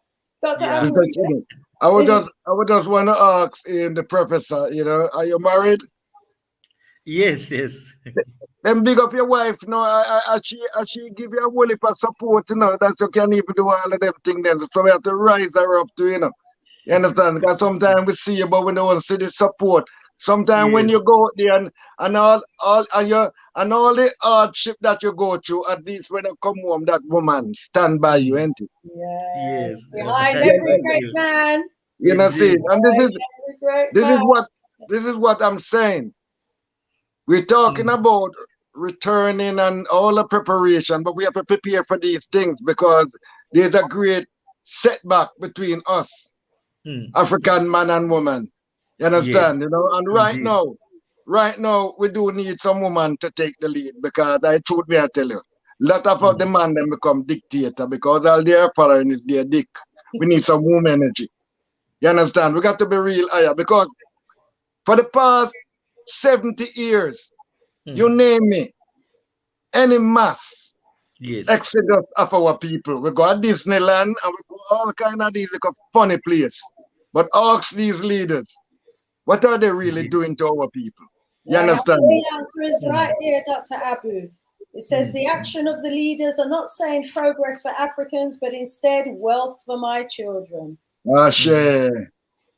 Answer your question, dear. So rise up, Prophet, Professor, rise up, Dr. Abu. Let's bring in our sister, Dr. Yah. Sister Dr. Yah, we have some more works there, and we want to hear more about your works too. I was just trying to get online, so now I couldn't get online, so I sent it off to all my WhatsApp group. Say we're gonna be investing very quickly before the thief in the night comes and steal us. Yes. Actually, go ahead. Actually, I wanted to say, sorry for intervening. Sorry, my sis. We'll give you a minute or two, and then we'll bring back our sister, Dr. Yah. Yes. Actually, I wanted to say that if we all invest, say, $1 or even $10 in this platform, and we decide to say Zoom is charging $14, but for Africans, let's charge $1 for everyone to use the platform for the whole month, enjoying all the features just for $1. No one can fail to raise $1. But how do we make a profit and make money and out of this? If you look at Africa, Africa has 1.3 billion people, excluding those in diaspora.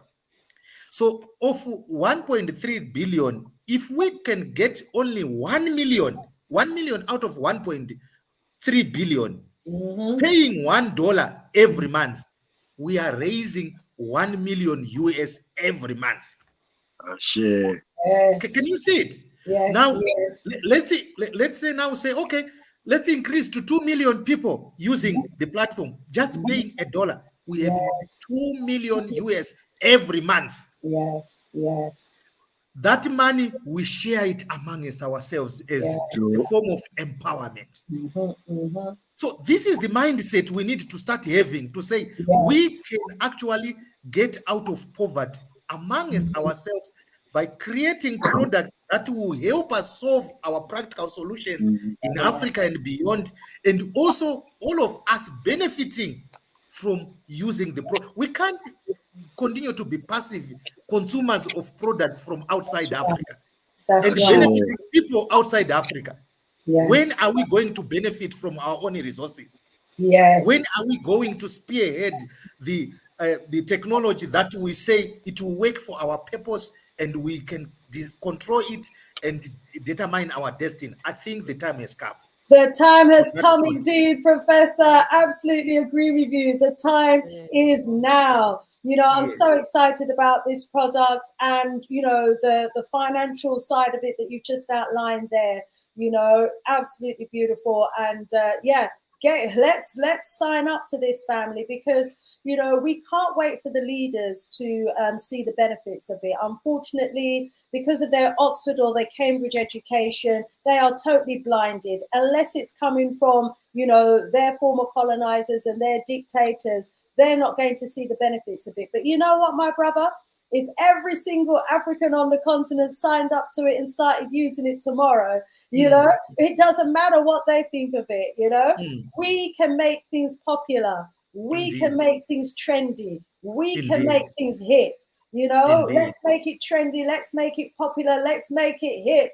Let's make it pop, family. Yeah, because let's share. Flip the script. Dr. Yar Shantiwa, you're also doing amazing works, very solution Right. orientated. You know, share with us some more about what we as the diaspora could be coming to Africa to do, because you know, we can hear from your accent, you never born and grow Africa, but Africa born and grow in you. So you obviously take yourself from somewhere, my sis, and here you are on the motherland now, doing the works. You know, what was that transition like for you? What can you share with us to help prepare those of us who need to start walking the talk? I give thanks, and the reason why I'm smiling, because I was saying to myself, if Professor understood that in this village where we are, and in this school, the Pan-African Cultural Center, if the children that I have now gets exposed to you first, then in their life they will never think that Zoom is an option. So I'm Shame. laying down the challenge to you, because I have 100 young people who have never seen Zoom, who have never been on Facebook. And can you imagine when this is introduced to them, and their first knowledge of getting onto to this kind of platform will be one made by an African? That is what it's about. That is what it's about. And one of the things why I say I don't try to get funding from any source until African people understand that the economic liberation is just as important as the mental liberation, because we Yes. can't, institutions need to be built. Pan-African institutions are necessary, Mhm. but we can't do it basically asking the Jew man and the Muslim and to come and save us. So we have to be very clear that it goes right down to the nitty-gritty of the financial aspect. And that's where we're going to be. And you know, I think of Garvey, and every time I say to the children, there was a man, he was in his 40s, he was in his 20s, and he had a membership of 21,000 people. And that Million. member, yeah, 21 millions, sorry, million. 21 million. And that membership in that time and circumstances, why won't Professor have enough millions? Garvey did it in a time where it was just, now when you look at history, it shouldn't have been done. But we now have the blueprint, and that's the other thing, Sister Shanice. We Africans have been given the blueprint over the ages, but we constantly want to reinvent. And I see Sister Linda talking about us going back. Sister Linda, you know, we like when people come forward like yourselves, because it reminds us how deep the denial can be, you know. And yes, we know we are in so-called modern times, and whose system of this modern time is it that we're working with? And they are not the majority, by the way. So that's the other thing. So we are satisfied working with the minority of the world's people, and that's okay. It cannot be okay. We are the majority, and we must begin to act, and we must begin to behave like we know our numbers. And the only way we can physically show it to the modern world is to put our dollar in the Africology of the world, in the glue of the world, and show our children that we respect ourselves enough to take our money out every month and pay towards institutions that are forwarding our work. And I say this also, you know, Father Abbo, I say, if we fail, we know yet again Africans have failed us. So we are in no denial that this thing is not a one-man show or one-woman show. It is, if Africans don't, you know, put their money where their mouth is, then it's just a show. And that is why when I said to the people of Quatoyana, we are going to be building the first Pan-African center in a village in South Africa, that is about flipping the script, changing the narrative, coming with an indigenous distortion that they would never expect. And we constantly have to think about our numbers, because one of the things Africans, in our narrative, we don't talk millions. You know, we don't talk millions, we talk hundreds, and as if we are a small amount of people. We are not a small amount of people. We are millions. And so for me, having this kind of a super, you know, having this kind of digitization, it brings me back to Kemet, because they're still trying to figure out how we move the stones and place them in the pyramids. It means that you, Professor, are a representation of Sankofa. You, Professor, are bringing back that ancient way of how we built, how we digitized the tombs of Meru, and how we made Aksum a place of prayer. You have just given us a new reality, and for me, that you need to start at Africology. So Shit. at the center He's we have creating a platform for it. Yeah. Yes. Africology.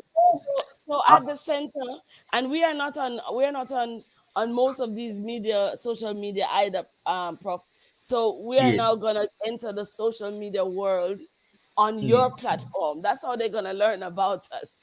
So at the Indeed. institute, we have a few programs that we do. The one is called the No Africa program.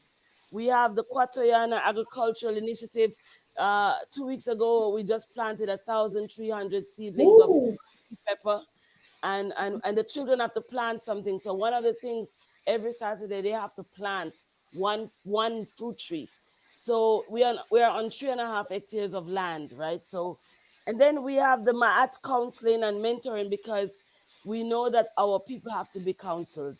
We know that we are dealing with serious trauma and mental illness, and it's showing itself in many ways, and part of the ways that it's showing us is how we cling on to mistrusting each other. I mean, all of a sudden now people are going to question, Prof, is your thing secure? Can we do a check on you? Are you? And what I loved in response to that was somebody said, if Sister Shanice is behind this, we are behind it. That is the kind of attitude we must have. We must know that there are people of integrity, and when they say the word, we move, and stop doubting our inventors, stop doubting our visionaries, because that is also a Western way. You doubting everybody else and not doing anything about it. So the Sankore Children's Book Club is where we get children to read Pan-African books, and we get them to read books aloud so that we can build their confidence. We have the how African Creative. We have a creatives room, and in that room they can do whatever they want as long as it's creating something that we'll be able to use in the center. We also have the Kumba Kwande skills development, and we're teaching young boys how to become plumbers, how to be able to fix things. So these boys are between the ages of 13 and 16, and they just walk around the center and they must fix one thing every time they come, because we need our people to know you can fix something. If it's broken, if it's messed, no matter what it is, you are going to fix it. And then we have our Amadoda circle, which is Amadoda in isiZulu means the men. And so what we do every month is we have a session just with the boys and the men, and we bring in the experts who can speak to the traditional way of how men operated, to remind the men and boys how we do it.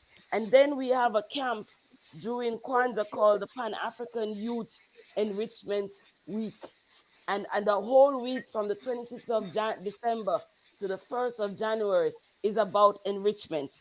We're not trying to empower Africans, we're trying to enrich our youth with the knowledge. And so these are the activities that are happening at the center in the last 15 months. So we walked into the center in 15 months ago, and today we are proud that we now know that there is a place, there is an institute that is set up inside a village under a traditional council that is untouchable, because it was made for Africans and it is a solution for Africans. We do not have new institutions building up. We don't have a place where our children can go to and be inspired and be looking around and thinking, am I part of this? You know, in South Africa, what we have is everybody saying, oh, look at the Indians, they have nice temples. Oh, look at those mosques. Oh, look at those nice churches. So Africology needs to flip the script. And so part of that is that we now have a register of 1,000 schools that are empty in KwaZulu-Natal, empty schools, closed down. And we're going to take them one by one.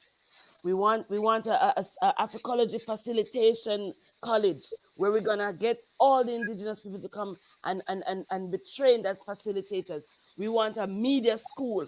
So we're gonna go one by one, and that is why we say, you know, it's show and tell time, Africa. It's not tell and show. Show and tell, because Sure. your works is what we are looking for now. Thank you.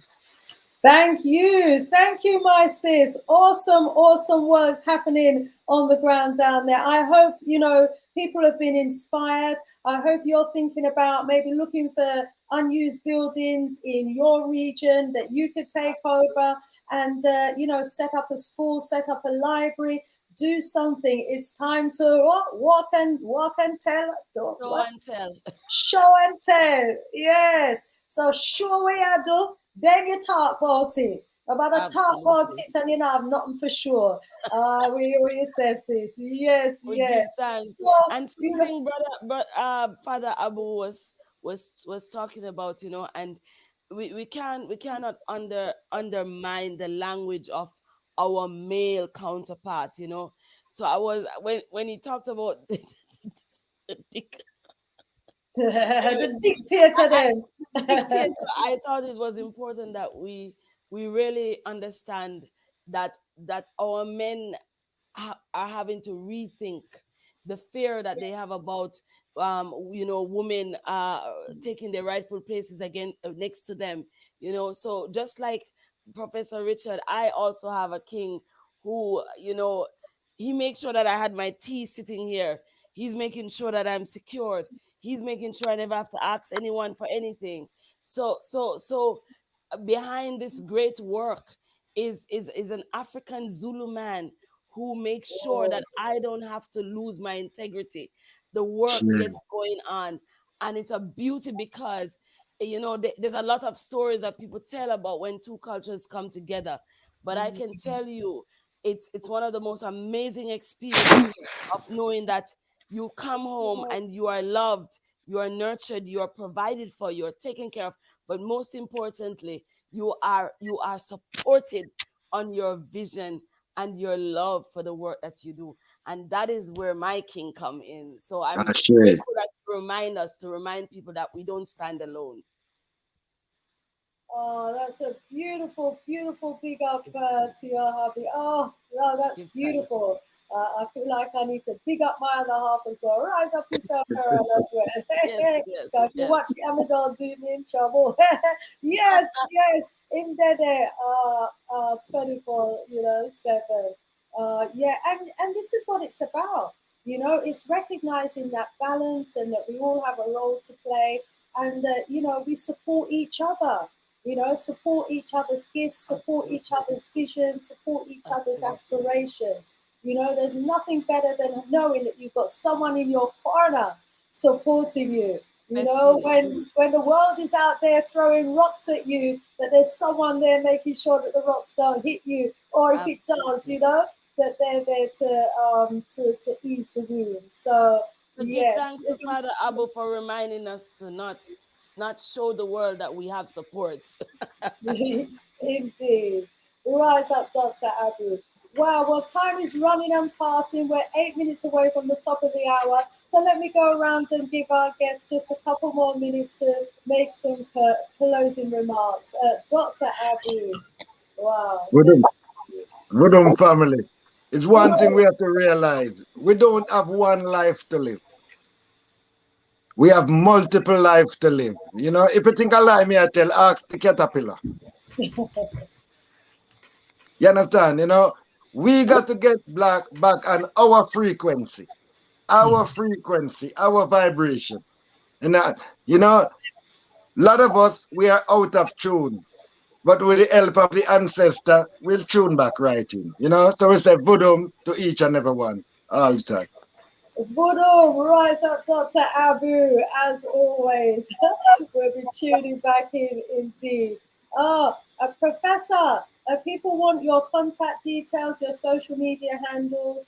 What's the best way for people to get in touch with you? Some would like to invite you on their platforms.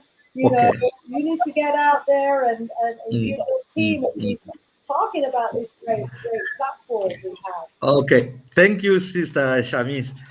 Let me start by saying I think people are asking valid questions that I need to clarify. Our platform, which we have what we call glue range of products. We have 12 products that are in making, and we hope by December 3 or 4 of them will be on the market. We are a South African registered company called Excellence Group Investments. So our everything that we do are within the confines of the South African laws. The second thing I needed to clarify is the issue of the security of our platforms, particularly the Glue VP. I want to assure the public out there that our platform is highly secure. It's encrypted end to end. We actually contracted one company that actually secures one of the big banks here in South Africa. They tried to hack it, tried to do this and that, and they came up with a very excellent report to say, we never thought this system is as excellent as this. So it's something we can share with our people, and we can testify to them that it's a highly secure platform, encrypted end to end. No one can actually try to intercept or penetrate or have inception whilst you are having your communication so far. But that said, cybercrime is always evolving. So what we are doing is we are always constantly reviewing our platform and trying to perfect it now and again, so that we are ahead of these cyber criminals and that we remain on top of the game. So yes, and the funds permitting, I can assure you that by February next year, the platform will be by far better than the Zoom of the world. And that's where we want to get to show the world that Africa is talent and we can do it together. So please come and support us, come and invest in us. Let's do this together. Let's own these platforms together and be proud that we have African solutions for African problems, sustainably. Ashe. And there was a great suggestion in the chat. The idea was that you put a game. These are people who are into gaming, I suppose. Put a game on your platform that people can go there and play for free. The idea is that a lot of people will go to play each other for free, and then at the same time, you're drawing a huge amount of traffic to your site. Actually, at the moment, we are running a promotion. So all the features, you can actually use them free of charge 24/7. So it's free for now. So please go and try to use it. If you want to get hold of me, you just use my email, richard@bluevp.com. richard@bluevp.com. And if you want us to demonstrate or share with you the video material we have for you how to know how to use it, please contact me. I will give to my sister Shanice my phone number also, so that you can share with the bigger community out there. But please, we are free. We work 24/7. We are willing to demonstrate to you how to make the best use of the platform. There are many features. Please enjoy them. Thank you. Wonderful. Thank you so much. But yeah, put a game on there. The professional stuff, absolutely fantastic. But have a little game department somewhere for the gamers. Get all the young people in. They're the ones who will make it successful tomorrow. Dr. Ya Ashantewa, wow. Thank you so much for sharing your model of the works that you're doing out there. Definitely a model that's got to be replicated across the continent. And wow, I certainly hope that you're going to be making the links with the professor as well. Get the online learning going. But let's have the privilege, my sister, of hearing some closing remarks from you. So I want us to remind ourselves that we are intrinsically linked to each other. And so when people say, how do I get to Africa? You first get to Africa in your mind, and you get it to your spirit. And there's some cleansing, because remember, we have had 1,000 years of bad habits that we have learned in the different places we are, even on the continent. Then also, for those who are outside, do not forget that Africans inside, and I keep on saying this, Africans inside lost family members that was stolen from them. There is a pain that has not been acknowledged. We're only talking about those of us who left, but who was left behind? And the shame and the guilt of the family has not been dealt with. So when we are coming to Africa, don't just come with your own story of you being stolen or being chastised. Remember, inside the continent, people woke up in the morning and saw villages gone. They saw people in Angola, one whole village on the edge of Congo, a whole 3,000 people were gone. And so the idea that the story of displacement is only owned by people in the diaspora needs to be dealt with, because the people here were hurting. It's not true. So our pain cannot be compared, and we mustn't be in that knowledge of you sold me. No. People lost. People are still in pain. People have True. memories of people being stolen, and we must watch that and guard that, because many people have used that to augment and to say that's why we're not coming back to Africa, because them sell us, and that needs to stop, because not everyone sold Africans, and that's the first thing. We are dependent on each other. We must understand that, when one African who is doing great things to move us forward, that African needs all the push that they can get, all the protection, because we know that they're gonna come after Professor Richard. We know that they're gonna come after Mama Ya. We know, we've seen it. History has told us that our prophets have been taken from us in mysterious forms. And then in closing, as Africans, we are defined by our humanity and our humaneness. Our Ubuntu is not something to be exploited. It is part of our in it is part of our divine right to be the great people of this world. And so we have to continue to fight to protect our humaneness, because that is the one thing that they still don't know how to steal from us. And so we have to nurture it. We have to keep on reminding each other. The Institute of Africology needs your support. Uh, and I want to say this to everyone. One of the things that makes me sleep at night is knowing that all the things I've collected in the 42 odd countries in Africa that I've been to, all of those things are now sitting in an institute. They're not sitting waiting for my children. And those of us who are Pan-Africans will understand that our children might not understand the journey, but we must make sure that our legacy is intact for all of the work that we've put in to this day, so that other people are not just our own, because sometimes our own will not protect our things.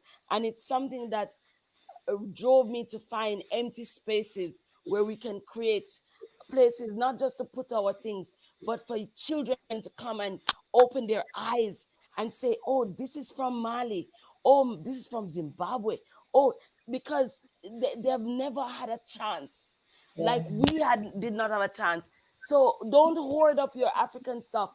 Find an old place and clean it up and put a name there and put things so that others can enjoy your journey, the work that you've done until this day.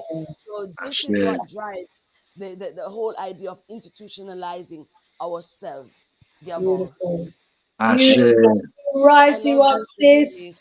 Oh, we rise you up. We thank you for your great work, so Doctor. We are humbled and inspired. I'm going to be looking for some empty buildings when I'm back in Africa. Yeah, man. Get some map of Africa up there and on the ground. Yes, sis. Rise up yourself. Unfortunately, we've just lost a professor there, but I'm sure he will be back. And yeah, point taken. We need to make sure he's protected. So, you know, for those who have the spiritual anointing, let's protect our professor. Family, to those of you who have joined us this evening, I see Brother Geb in the house. Rise up, Brother Geb. Good to see you in the house. Yes. Jamie, knowledge is power. All of you, Sister Afrijama, Ubuntu, to all of you who have joined us this evening, to all of you who have participated in the conversations, and you know, interesting points from Linda as well. I think you need to attend more of these shows, Sister Linda. We've got some works to do on you.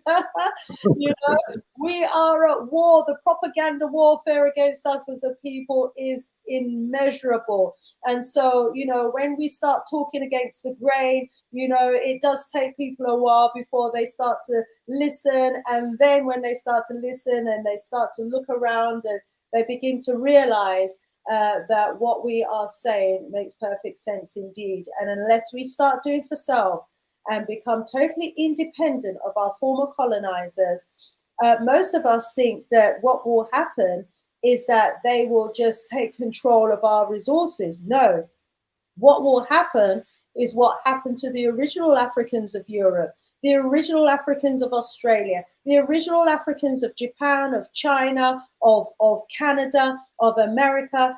We were the original people that populated the entire globe. And at some points, we need to ask ourselves, what happened to the original African Europeans? What happened to the original Africans of America? What happened to the original Africans of New Zealand, you know, and these other parts of the world?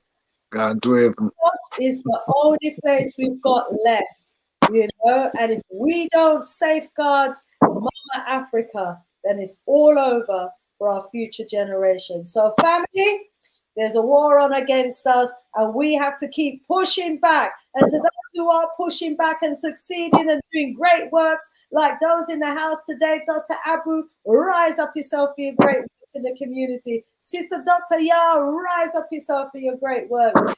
Professor Richard, rise up yourself. To all in the chat who are doing great work, rise up yourself and keep rising. More love, more power, more voodoo. And we see you next drop. All being well. Thank you. Asante sana. Thank you, Thank you. Sana. Bye. All right, Okay, bye-bye. Aye, aye.